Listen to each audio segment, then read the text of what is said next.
বাহ, খুব সুন্দর হয়েছে তো। তোর মনে আছে শেফা, আগের ঈদের দিনের কথা? ঋষি, মা আমার, কোথায় তুই? তোর জন্য আমি হাওয়াই মিঠাই এনেছি।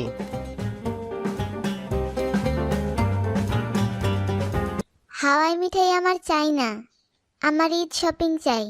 পাশের বাড়ির টিয়া এ বাড়িতে 3 সেট জামা নিয়েছে।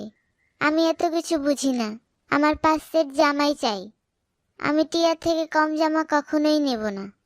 মা রেশি, শোন।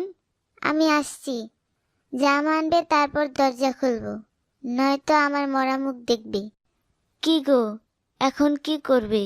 আমার মেয়েটাকে বাঁচাও, ওকে ছাড়া আমি বাঁচতে পারবো না। ও যে আমার কলিজা। হুম, দেখি কি করা যায়। মহাজনের কাছে কিছু টাকা পয়সা ধার পাওয়া যায় কিনা।